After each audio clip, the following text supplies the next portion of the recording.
There will undoubtedly be two actors named Brendan nominated for Oscars this award season. Brendan Fraser for The Whale and Brendan Gleeson for The Banshees of Inisherin. Both of them are front runners and both of them are likely to win in their categories. Here's my review of The Banshees of Inisherin. Writer-director Martin McDonagh is back with another near-perfect film. By no means is this film perfect. It has shortcomings, but what it has most going for it are the performances. First of all, the ensemble performances in this film, everybody delivers, particularly Brendan Gleeson. He's a masterclass. As far as Oscar nominations for performances go, I think not only is Brendan Gleeson a shoo-in for a nomination, I think he is the front runner and likely winner in the Best Supporting Actor category, hands down. And I think that Barry Keoghan deserves a nomination, but I don't think they should split votes. So although it'd be nice for him to get a nomination because he is excellent in this film, this is Brendan's year. He is likely going to win his first Oscar for this role. I think Kerry Condon deserves a nomination for Best Supporting Actress, but I gotta say, I don't see it for Colin Farrell, not for this role. I think he gets upstaged by Barry Keoghan and Brendan Gleeson. I don't see it. He is great in the role and he is hilarious, but man, does he get outacted, and that is rare. And the cinematography, it is beautiful to look at. The humor, it's so funny and it's such a relatable story. And I wonder if all of that will overcome its shortcomings. And I think it doesn't. Should it be nominated for Best Picture when the editing is bad?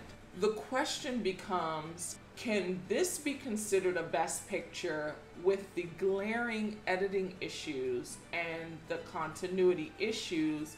I mean, it's really tight this year when you're talking about pure excellence.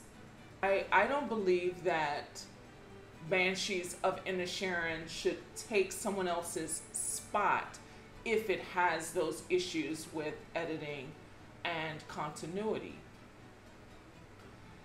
Now, the best chance, I think, for Brendan Gleeson to win Best Supporting Actor may be this film being nominated for Best Picture. But if it is, that means it took a spot from another film that probably didn't have those issues, and that's where I have a problem. What's it about? So Patrick, played by Colin Farrell, and Combe, played by Brendan Gleeson, are lifelong drinking buddies, basically.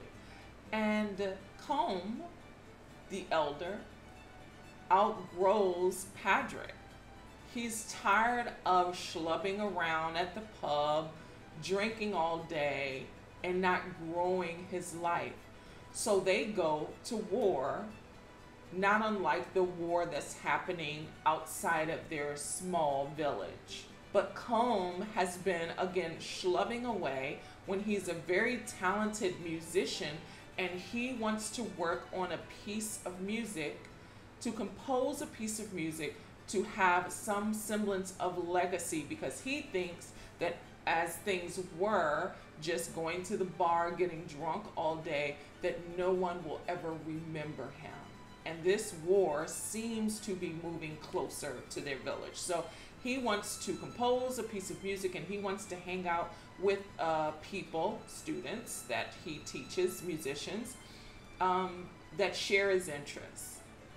So he threatens his friend Patrick. He says, if you ever speak to me again, I'm going to cut off my finger. and until they're all gone. And Patrick, he expects him to respect his wishes because he knows that Colm needs his fingers to fiddle. But Patrick doesn't care about this sacrifice. He likes things the way they are. He wants the status quo. So it gets to the point where Colm is cutting off all the fingers on his hand. Now Patrick has a donkey that he loves.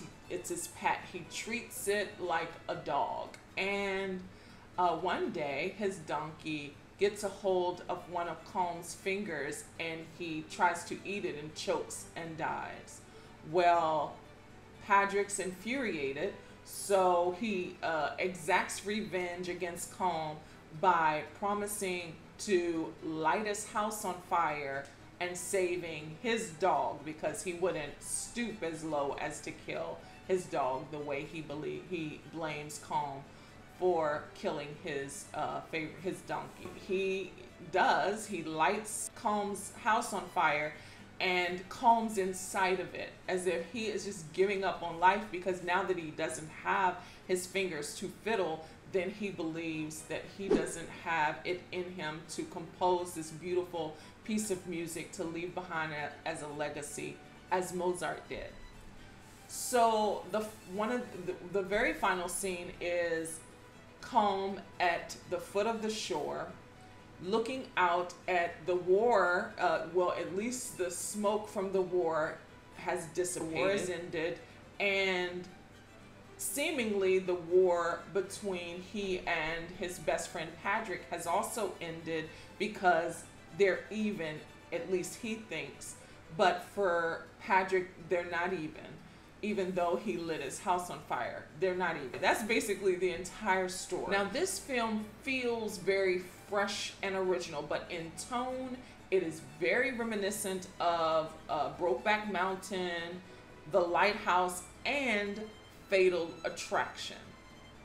But it feels very fresh and original. It is very humorous. I think you're entertained because the performances are stellar. I think that's why you're entertained. The timing and rhythmic flow of the dialogue and the story unfolding is just entertaining. And so, highly recommend The Banshees of Inisherin, but I just don't think that it qualifies on the level of excellence for a Best Picture Oscar nomination.